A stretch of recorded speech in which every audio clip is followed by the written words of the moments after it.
Cette vidéo n'est pas une de mes 14 vidéos. Je ne fais ici que relayer une vidéo de Jordan X narrant l'histoire de Cherif Guebber, résistant égyptien à l'oppression islamique. Le sort de Cherif Guebber est un parfait exemple de ce que l'oppression religieuse islamique, armée de sa morale d'autorité, veut faire subir à l'autonomie intellectuelle, au sens moral, à la soif de liberté, à l'élan humaniste, à l'approche éclairée. Elle veut les écrabouiller. Résistons. Imaginez, vous êtes tranquillement installé sur un banc d'amphithéâtre de la fac. Aujourd'hui, c'est cours de chimie. En plein milieu du cours, votre prof sort, comme ça, que les gays devraient être crucifiés en pleine rue, et ça ne semble déranger personne. Enfin, personne, sauf vous, ça vous dérange beaucoup.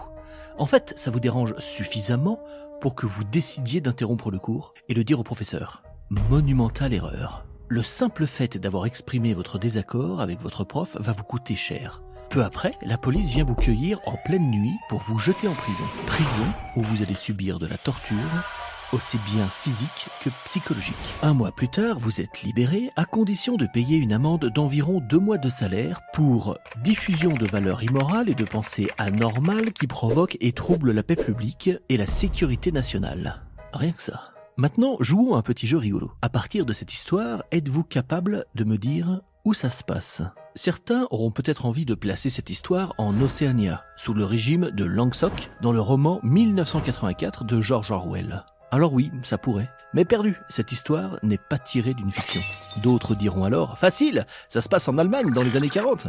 Et non. Enfin, si, peut-être, ça a dû arriver aussi. Mais ce n'est toujours pas le cas pour l'histoire que je vais vous raconter aujourd'hui. Malheureusement, cette histoire est non seulement très récente, mais en plus, elle n'est toujours pas arrivée à sa conclusion. Cette histoire, c'est l'histoire vraie de Cherif Guebber.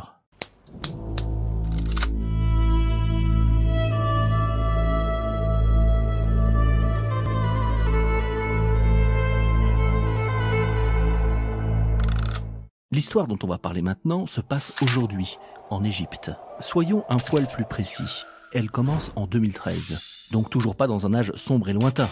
2013, c'est une période que vous avez tous connue. Et si tu n'as pas connu 2013, c'est que t'as pas l'âge d'être sur YouTube. Coupe cette vidéo et retourne regarder la patte patrouille. Bref, nous sommes quelque part après la rentrée 2013. Cherif Guebber, tout juste âgé de 20 ans, est donc étudiant à l'université du canal de Suez à Ismaïlia. Alors que Cherif suit un cours de chimie, il a un échange avec son professeur qui qualifie l'homosexualité de péché et qui affirme que les gays devraient être crucifiés dans la rue. Mais pas un échange à la fin du cours ou dans le couloir. Non, un échange devant tout l'amphithéâtre, un amphithéâtre rempli d'étudiants musulmans. Alors là, reconnaissons que même si on est tous d'accord avec lui, avec Cherif Guebber, pas le prof, calmez-vous. Bref, si on est tous d'accord pour dire qu'il a eu raison de tenir tête à son prof, combien aurions-nous été à sa place à oser prendre la parole? Je sais pas pour vous, mais moi je trouve que le garçon a des testibles en alliage de titane et d'adamantium trempé.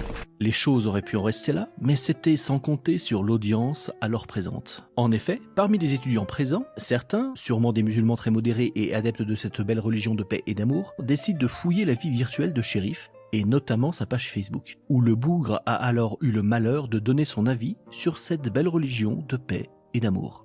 Ils font donc des copies de pages écran et les transmettent au directeur de l'université. J'ai les copies de pages écran. Le directeur de l'université, un homme de science, raisonnable et qui accepte les critiques de sa religion, met ça sur le compte de l'action de quelques radicaux un peu énervés, range le mail dans ses spams et passe à autre chose. Non, je déconne.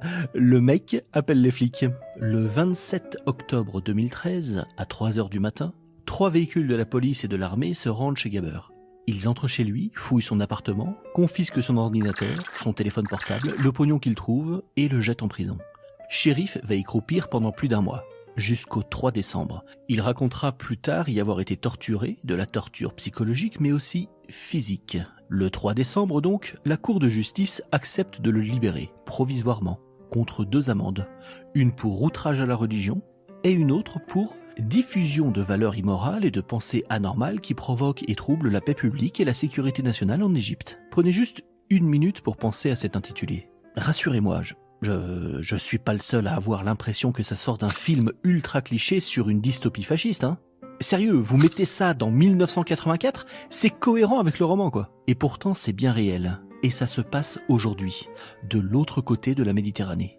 Bref, pour sortir de tôle, Cherif doit allonger 7500 livres égyptiennes, soit, si vous préférez, l'équivalent de 2 SMIC. Et tout ça pour avoir tenu tête à son prof et avoir publié des posts à caractère blasphématoire sur Facebook. Seulement voilà, Cherif est sorti de prison, mais je vous l'ai dit, il s'agit d'une libération provisoire.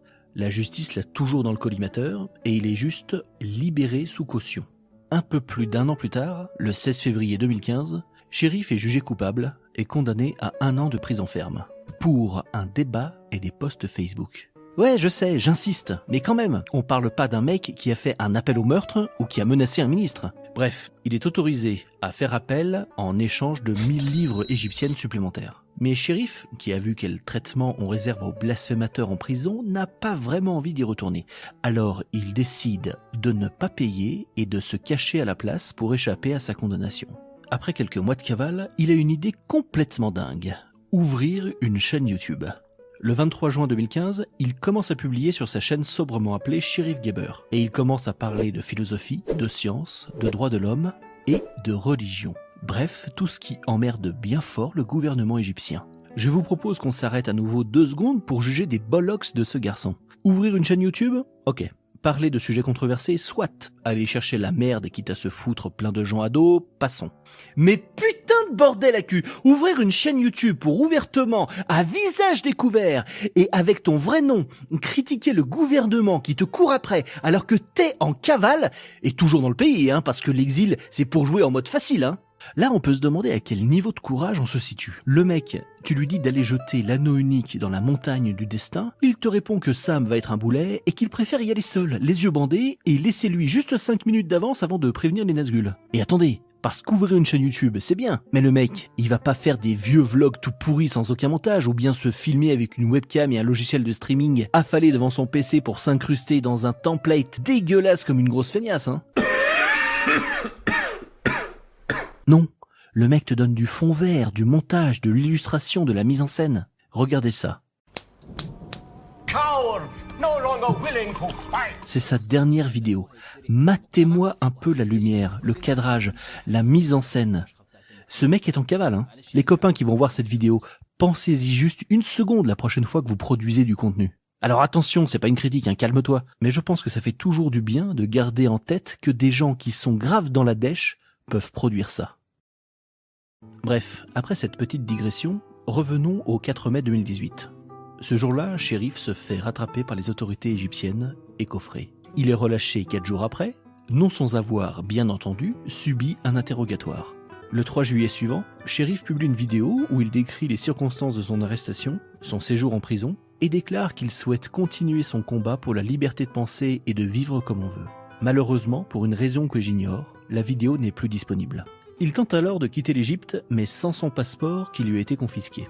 Comme il le dit dans un tweet du 1er octobre 2018, ça devient franchement compliqué. Fin janvier 2019, il lance un appel en ligne pour l'aider financièrement afin qu'il puisse s'échapper d'Égypte pour rejoindre la Dominique, un pays insulaire des Caraïbes. En juillet 2019, il affirme sur Twitter être de plus en plus désespéré et constamment en danger.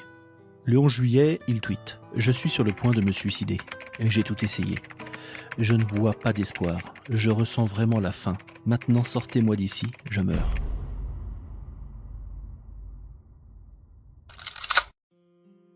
À la suite de son appel aux dons, de nombreuses personnalités se sont manifestées, notamment en Allemagne autour de Mina Hadi, militante des droits de l'homme et présidente du Conseil central des ex-musulmans, qui a publié une vidéo où elle souligne la situation dramatique dans laquelle Cherif Geber se trouve.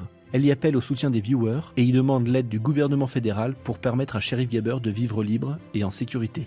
Mais le gouvernement allemand ne donnera aucune réponse.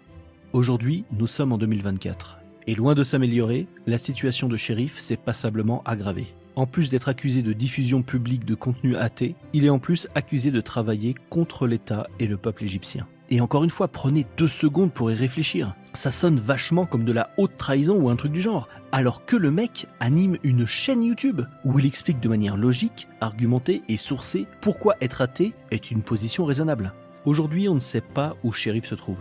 Il continue de publier ses vidéos super léchées et pro qui font des centaines de milliers de vues, mais pour combien de temps ? Il est toujours recherché par les autorités égyptiennes. Mais si vous cherchez son blaze sur Google Actu, c'est le vide intersidéral. Aujourd'hui, en 2024, le seul moyen de savoir ce qu'il devient, c'est de consulter son compte Twitter. À l'heure où j'écris cette vidéo, il dit dans son dernier tweet que l'année charnière pour lui a été 2016, là où ses décisions lui ont fait perdre de nombreuses années de sa vie. Pour lui, 2024 va, à nouveau, être une année importante. Il pourra peut-être enfin remettre sa vie sur les rails. Et tout ça dépend d'une décision fatidique qu'il doit prendre dans pas longtemps. Laquelle ? Il ne le dit pas. Voilà, en 2024, ce qui peut vous arriver à 4 heures de vol de Paris si vous avez le malheur de dire que Dieu n'existe pas. Maintenant que cette vidéo est terminée, vous allez en regarder une autre, puis une autre, ou bien fermer YouTube et faire toute autre chose, et ne plus trop y penser. Et c'est normal. Vous vous êtes ému du sort d'un jeune Égyptien pendant quelques minutes, et maintenant vous allez retourner à votre quotidien. Rien de plus humain. Ne vous jugez pas. Maintenant que je vous ai raconté cette histoire, je ne vous demande pas de monter sur les barricades, de l'inonder de dons ou que sais-je. Par contre, j'aimerais vraiment que vous fassiez un truc. Gardez juste son histoire dans un coin de la tête. Et repensez-y juste quand vous entendez un discours disant qu'il faut réviser les lois sur la laïcité ou sur le blasphème. Repensez-y quand les médias disent qu'il ne faut pas mettre de l'huile sur le feu quand quelqu'un ose critiquer une religion. Repensez-y quand un militant quelconque dira tranquillement qu'il faut protéger la sensibilité des pauvres petits croyants tellement fragiles qu'ils sont en PLS si on a le malheur de dire que leur croyance contient des contradictions. Repensez-y quand on vous dira qu'il vaudrait mieux faire passer une loi pour interdire le blasphème et que ne t'inquiète pas, ça va bien se passer. À ce moment-là, repensez à Cherif Gabber, le jeune Égyptien en cavale pour avoir dit que peut-être bien que Dieu n'existe pas.